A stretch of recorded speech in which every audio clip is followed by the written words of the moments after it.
Hi, my name is Nihat and I'm a developer at Urban Games.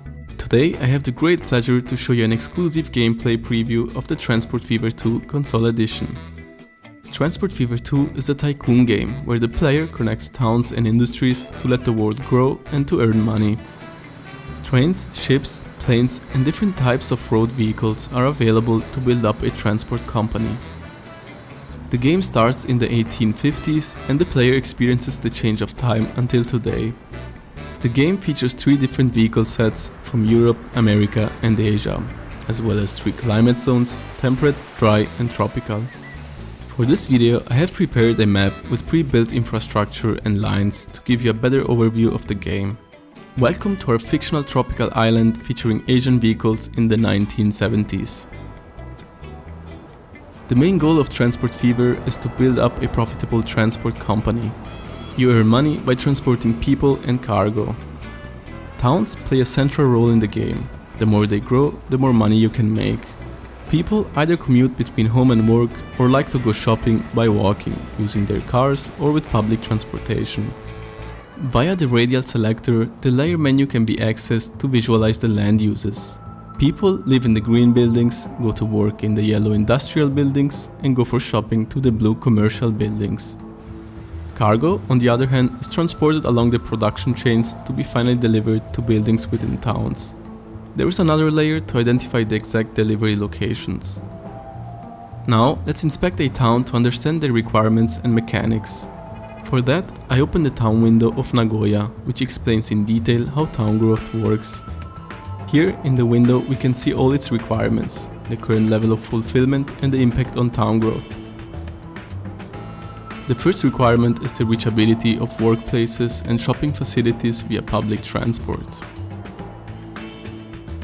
As seen here, the inhabitants of Nagoya can already reach 2 destinations, thanks to the ship line going to the second island and the train line connecting one of the neighboring towns. However, not all people in town can reach the train station, as stations have a limited catchment area, shown here with the white highlighted buildings. People outside of this area are not able to walk to the station and can't use the connections offered there. Therefore, to further increase the town's reachability number, we need to extend the reach of the station. We should introduce a bus line. Starting here, I will connect all 3 land use districts to this station. This will allow all town inhabitants and also people from neighboring cities who are arriving at that station to reach work and shopping places in Nagoya by bus. Having built the stations, it's just a few button presses to add a new line connecting them. Now we need a depot, where we can buy buses and assign them to the line. The buses will spread out automatically, and over time, more and more passengers will start to use the line. As we can see in the top row of the city window, the number of destinations has already increased significantly, as the inhabitants of Nagoya have now more places to go shopping and to work. This will help grow the city. We can still increase this value by expanding the public transport even further.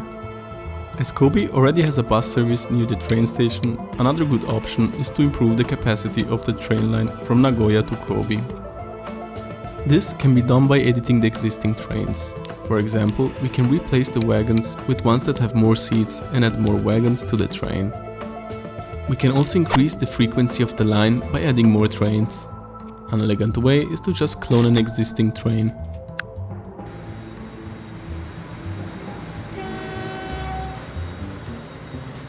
Besides the public transport, private transport destinations also have an impact on town growth.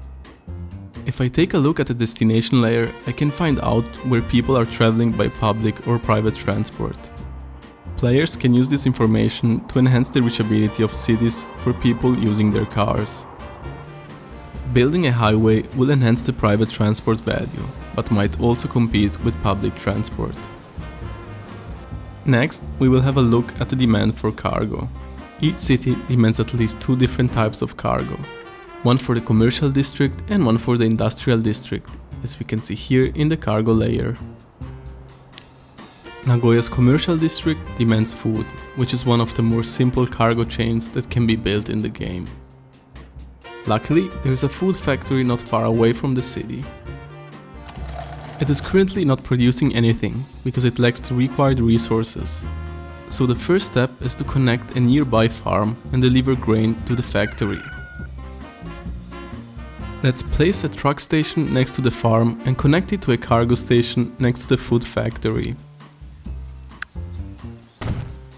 The intuitive street building tool allows to select different types of roads to be built simply by dragging segments.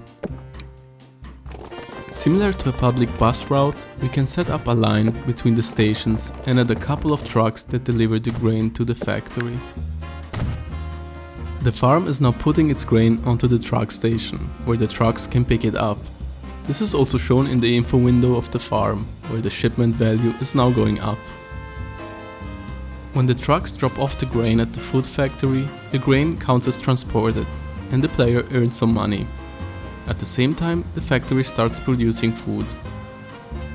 Now, the food factory has nowhere to ship its goods, so let's deliver it to Nagoya.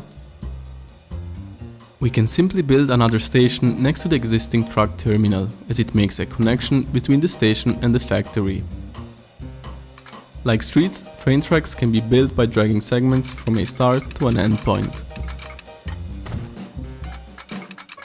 The train station in Nagoya is located in the commercial district, so we can directly drop off the cargo at the station, and it will be delivered to all the buildings within its catchment area. Let's wait for the train to deliver its first load of cargo. As we can see in the town window, as soon as the food is unloaded at the train station, it starts to cover the demand of the town. Over time, this will affect the city's growth positively. When the value for production, shipping and transport of an industry is above a certain threshold, the industry will start to grow to the next level, allowing it to produce more cargo. On the other hand, industries which are not served by the player may close and disappear over time. For longer distances or across large lakes or the ocean, planes or ships might be a good solution to connect industries and towns. While our inhabitants are happy to have public and private transport services as well as supply with cargo, there are also things that hinder city growth. Let's briefly touch on them as well. With growing cities and more people using our services, stations may begin to overcrowd.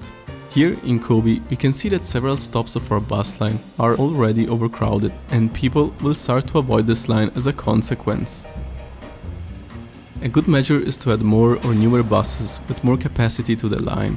If a train or bus terminal is running out of space, we can also extend the length of platforms or add side buildings to increase their capacity. In fast-growing cities, there is a tendency to develop heavy traffic on roads. To counter this, we can upgrade streets to a wider version.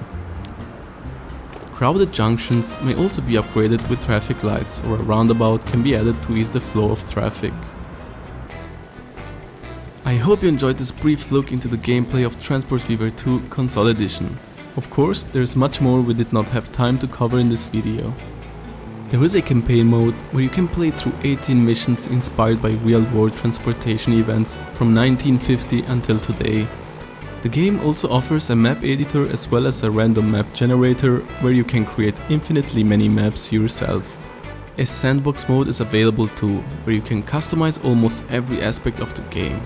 This will offer virtually limitless possibilities to create your own challenges and provide you with many hours of fun. We are looking very much forward to finally releasing the game on consoles. All the best and friendly greetings from the whole team at Urban Games. Bye bye!